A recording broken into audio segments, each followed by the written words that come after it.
வணக்கமுங்க. நான் உங்கள் டிசி துரைப்பாண்டியனுங்க. இந்த முழு பூசணிக்காய முழுசா ஒருத்தன் முழுங்கிட்டாம்பாங்க இல்லையா, அந்த கதையில் இன்னைக்கு அந்த கதாநாயகன் யாருன்னு கேட்டிங்கன்னா, நம்ம அமமுகவுடைய பொதுச் செயலாளர் டிடிவி தினகரன் அவர்கள் தான். 1-2 இல்லைங்க, 300 கோடி ரூபாய் அப்படியே முழுசா முழுங்கிட்டார். அதனால தான் இன்னைக்கு நிறைய பேர் அமமுகவை விட்டு கலந்து ஓடிக்கிட்டே இருக்கான்.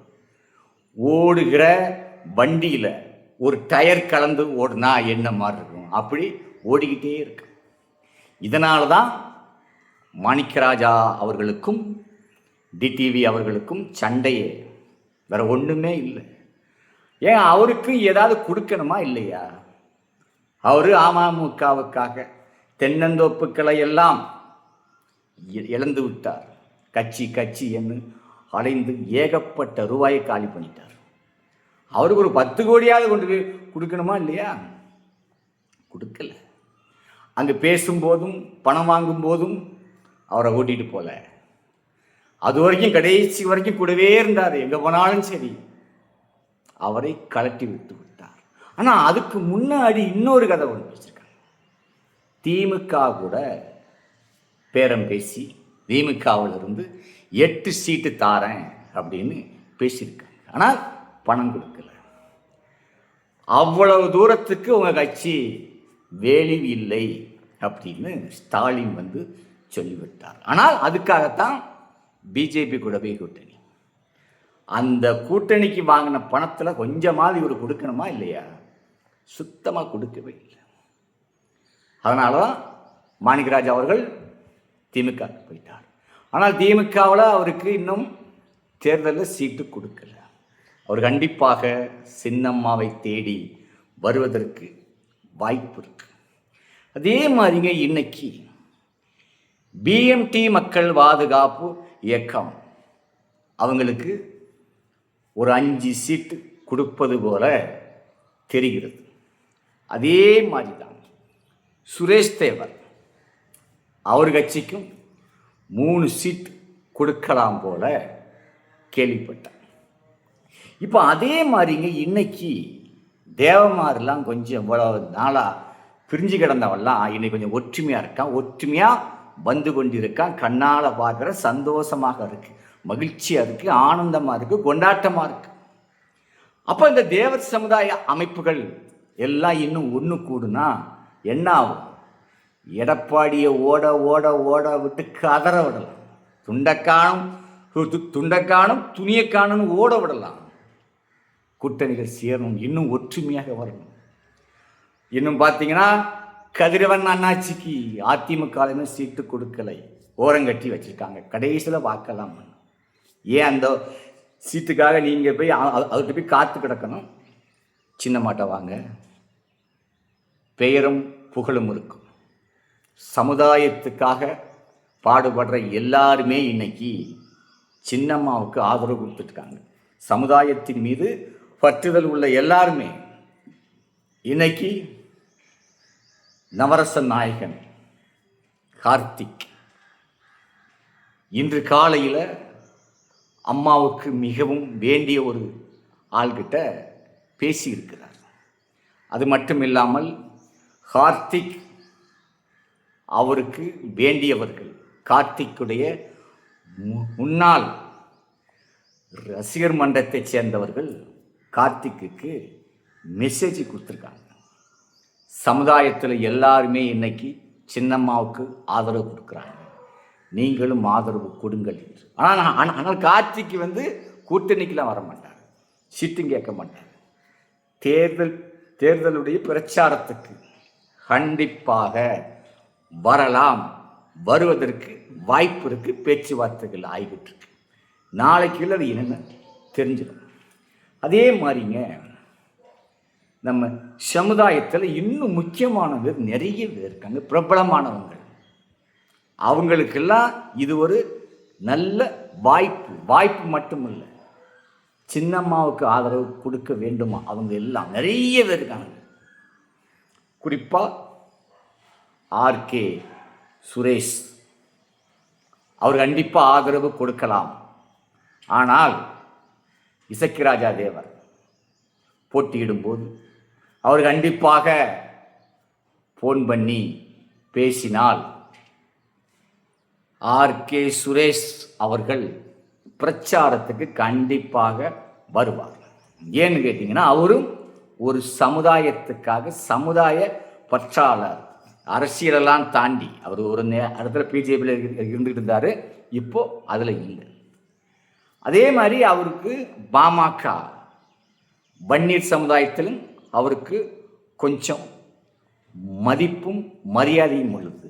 ஏன்னா காடுவெட்டி என்கின்ற ஒரு படத்திலே காடுவெட்டி குருவோட கேரக்டரில் கதாநாயகனாக களம் காட்டார்.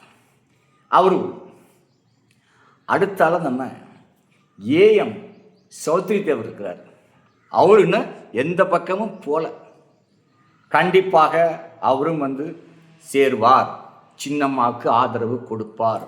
இதுபோல் நிறைய பேர் இருக்காங்க. நான் என்ன சொல்கிறேன், இந்த வாட்டி எடப்பாடி பழனிசாமி ஓட வரும்.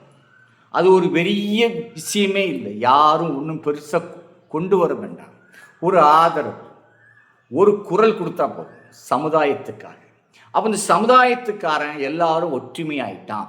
இந்த ஒற்றுமை இல்லாத காரணத்தினால தான் சின்னம்மாவை எடப்பாடி பழனிசாமி ஓரங்கட்டினார். ஆனால் ஒன்றே ஒன்று, அதிமுகவில் இன்னைக்கு எடப்பாடி பழனிசாமி கிட்ட நிறைய பேர் இன்னைக்கு கொஞ்சம் போச்சலாக இருக்கிறாங்க. சீட்டு கொடுக்காம நிறைய பேர் இன்னைக்கு சின்னம்மாவை தான் பார்த்து ஆதரவு கேட்டுக்கொண்டிருக்காங்க. அது ஒன்று. அதுக்கு உதாரணத்துக்கு ஒன்று சொன்ன போதுன்னா, நாங்குநேரியில் ரெட்டியார்பட்டி நாராயணன் அவருக்கு சீட்டு கொடுக்கல.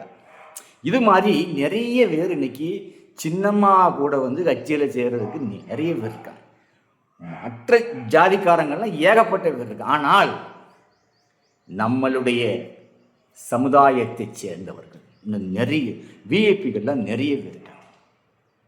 எல்லாருமே அந்த தேவர் ஜெயந்தி அன்னைக்கு மட்டும் போட்டு டாம்னு வெடி போட்டு கொண்டாடி போய் ஆளை போட்டு, அது சமுதாய பற்றுதல் இல்லை. இது மாதிரி காலகட்டங்களில் தேர்தலில் நாம் யார் என்று பார்த்து காட்ட வேண்டும். எடப்பாடி பழனிசாமி இப்போ கொஞ்சம் கலங்கி போயிருக்கார். 2 நாளாக அவருக்கு பார்த்தீங்கன்னா வைத்தால போதான், பெரியில போதான். அது என்ன காரணம்னா, சின்னம்மா வரமாட்டாங்க, தேர்தலில் போட்டியிட மாட்டாங்க, அவங்களுக்கு அந்த இதெல்லாம் இல்லை அப்படின்னு நினச்சேன். ஆனால் அம்மா விடலையே. இப்பவும் சொல்கிறேன், இந்த தேர்தல் ஏன் எடப்பாடியை சொல்லிய முடிக்கும், இதுக்கு தான் இந்த தேர்தல். அதாவதுங்க, தேர்தல்ங்கிறது ஏன் ஒரு மனுஷனுக்கு ஓட்டு போட்டு ஜெயிக்க வைக்கணும், அதுக்கு தானே தேர்தல். ஆனால் இந்த 2026 தேர்தல் அப்படி இல்லை. ஒரு மனுஷனை தோற்கடிக்கணும், தோற்கடிக்கிறதுக்காகத்தான் இந்த தேர்தல். அந்த தேவமானுடைய ஓட்டு கூறான் தோற்க அடிக்கணும், அவன் தோற்கணும் அப்படி என்று சின்னம்மா கட்சிக்கு ஓட்டு போடுறான். சின்னம்மா கட்சி தோத்தாலும் கவலைப்படல. அப்போது தோல்வி அடைஞ்சாலும் பரவாயில்லை, இன்னொருத்தன் தோற்கணும் அப்படிங்கிற ஒரு எண்ணத்தில் தான் இன்னைக்கு எல்லாரும் ஆர்வத்தோட தேர்தல் அன்னைக்கெல்லாம் பார்த்தீங்கன்னா நல்ல குளிச்சுட்டு ஆசையாக எல்லாரும் ஓட்டு போட போவோம், சந்தோஷமாக போவோம். என்னத்துக்கு போவோம்? ஜெயிக்கிற கட்சிக்கு ஓட்டு போட போவோம். ஆனால் இந்த வாட்டி அப்படி இல்லை, தோத்தாலும் பரவாயில்லை, அவன் தோற்கணும் அப்படி என்று ஒருத்தனை தோற்கடிக்க வேண்டும் என்றே இந்த முறை நாம் எல்லாரும் ஓட்டு போட போகிறோம். அதில் எந்த விதமான மாற்றம் இல்லை. அதே மாதிரிங்க இன்னைக்கு நாடார் சமுதாயமாகட்டும், எஸ்சி சமுதாயமாகட்டும், எல்லா சமுதாயத்துக்காரங்களுமே சின்னம்மாவுக்கு ஆதரவு கொடுக்காங்க. நிறைய பார்த்துட்டேன். அதுக்கு என்ன காரணங்கள்னு கேட்டிங்கன்னா, ஒரு பெண், ஜாதி மதம் எல்லாத்தையும் தாண்டி எல்லாருமே ஒரு தாயினுடைய கருவறையில் பிறந்தவங்கள் தான், அக்கா தங்கச்சியோட பிறந்தவங்க தான். அப்போது ஒரு பெண்ணுக்கு ஒரு அநீதி, ஒரு பெண்ணுக்கு ஒரு அநீதி என்றால் அது எல்லாரும் கேட்கத்தான் செய்வாங்க. அப்படி நம்ம குடும்பத்தில் ஒரு பெண்ணுக்கு ஒரு கொடுமை, துரோகம், பச்சை துரோகம், பக்க துரோகம், அதுக்கு எல்லாருமே இன்னைக்கு எடப்பாடி பழனிசாமியை எதுக்கத்தான் செய்த ஒருத்தனாவது யோக்கியன் நல்லவன்னு சொல்லிட்டு பார்க்கலாம். சொல்லவே மாட்டான். உண்மையான தமிழன், உணர்வான பற்றுதல் உள்ளவன், தேசப்பற்று உள்ளவன் எல்லாருமே சின்னம்மாவுக்கு தான் ஆதரவு கொடுக்கான். எடப்பாடிக்கு யாரும் கொடுக்கல. தென் மாவட்டத்தில் எடப்பாடி இப்போ தேர்தலுக்கு வரப்போகிறார், பிரச்சாரத்துக்கு வருவார் கண்டிப்பாக. அதனால தான் அவர் தென் மாவட்டங்களில் நம்ம சாதிக்கணும் அப்படிங்கிறதுக்காகத்தான் நயினார் நாகேந்திரனை பாஜகவிலே அவர் தலைவராக அவர் சொல்லி தான் அங்கே போட்டாங்க. உண்மை. அமித்ஷா கிட்ட பேசி நாங்கள் கூட்டணிக்கு வரணும்னா நயினார் நாகேந்திரனுக்கு நீங்கள் சீட்டு கொடுங்க. ஆனால் இன்னைக்கு என்ன ஒன்று தெரியுமா? இதே நயினார் நாகேந்திரன் நெல்லையில் போட்டியிடலை, சாத்தூரில் போட்டியிடலை. இப்போ சாத்தூரில் என்னன்னு கேட்டிங்கன்னா, பிஎம்டி மக்கள் பாதுகாப்பு இயக்கத்தின் தலைவர் இசக்கி ராஜா தேவருக்கு அங்கு கடுமையான செல்வாக்கு இருக்கு, நல்ல மதிப்பு இருக்கு, மரியாதை இருக்கு, அமோகமாக அவர் வெற்றியை காண்பார். ஏன்னா அங்கே இன்னைக்கு அப்படி தான் இருக்கு. அதிமுக காரணம் எடப்பாடியை வெறுத்து விட்டான், அமமுகவிலையும் அதே மாதிரி தான் வெறுத்து விட்டாங்க. இப்போ அங்கே என்ன பண்ணுறதுன்னா, இசக்கி ராஜா தேவருக்கு ஓட்டு போடலான்னு நிறைய பேர் காத்திருக்காங்க. ஏன்னா அவர் தான் அன்னைக்கு அந்த கோயில் உடைய அந்த மிகப்பெரிய பிரச்சனைகளை பேசி சுமூகமாக முடித்து விட்டார். அவருக்கு அங்கே ஒரு புகழ் கண்டிப்பாக இருக்கு. அதனால் இன்னைக்கு என்னன்னா, நயினார் நாகேந்திரன் போட்டி விட்டார். இசக்கி ராஜா தேவர் சமுதாயத்தை கண்டிப்பாக கொஞ்சம் பார்ப்பார். ஏன்னு கேட்டிங்கன்னா, நாங்குநேரியிலேயே அமமுகவை எதிர்த்து இசக்கி ராஜா தேவரை போட்டியிட சொன்னால் கொஞ்சம் யோசிப்பார். என்னதான் இருந்தாலும் நம்மளுடைய இனத்தான ஆயிட்டான்னு யோசிப்பார். ஆனால் மேலிருந்து சின்னம்மா கூப்பிட்டு, தம்பி இசக்கி ராஜா நாங்குநேரில் போட்டியிடுன்னா போட்டியிட்டு தான் ஆகணும், அதுக்கு மறுபேச்சு பேச முடியாது. அதே மாதிரி தான் சாத்தூர்லையும் பிஜேபி மாநில தலைவர் நயினார் நாகேந்திரனை எதிர்த்து போட்டியிடுங்கன்னா கண்டிப்பாக போட்டியிடத்தான் போகிறோம். ஸோ அப்படி இருக்கும்போது இன்னைக்கு நம்முடைய சமுதாயத்தை சேர்ந்த நிறைய பேர் சின்னம்மாவுக்கு கொஞ்சம் ஆதரவு கொடுங்க. ஜாதி பற்றுதல், இனப்பற்றுதல் கண்டிப்பாக வேணும். அந்த ஜாதி பற்றுதலும் இனப்பற்றுதலும் கொள்கையும் கோட்பாடும் உள்ள எல்லாருமே இன்னைக்கு நீங்கள் திமுக கூட போங்க, நான் அதை பற்றி கவலைப்படல. திருமாவளவனுக்கு கூட நீங்கள் ஓட்டு போட்டு போங்க, நான் அதை பற்றி கவலைப்படல. ஆனால் எடப்பாடி பழனிசாமிக்கு மட்டும் ஓட்டு போட்டுறாதீங்க. அவருக்கு ஆதரவு கொடுக்கின்ற எந்த கட்சிக்கும் ஓட்டு போட்டுறாங்க, தயவு செஞ்சு போயிடாதீங்க. சின்னம்மா இன்னைக்கு தமிழ்நாட்டில் சிங்கம்மா, அம்மாவை காத்த தங்கம்மா. அது அப்படிப்பட்ட நம்ம அம்மாவுக்கு நாம் அனைவரும் சேர்ந்து, முக்குளத்து சமுதாய மக்கள் ஒன்று சேர்ந்து, இன்னைக்கு எல்லாரும் கூட்டிட்டான். எல்லாரும் ஃபோனில் என்கிட்ட பேசிக்கிட்டே இருக்கான். அம்மாவை பார்க்கணும், அம்மாவை பார்க்கணும், அம்மாவுக்கு தான் எல்லாரும் ஓட்டு போடணும், எடப்பாடியை சோழியை முடிக்க வேணும், எடப்பாடிக்கு நம்ம யாருன்னு காமிக்கணும் நிறைய பேர் இன்னைக்கு ஃபோன் காலில் வந்துக்கிட்டே இருக்கு.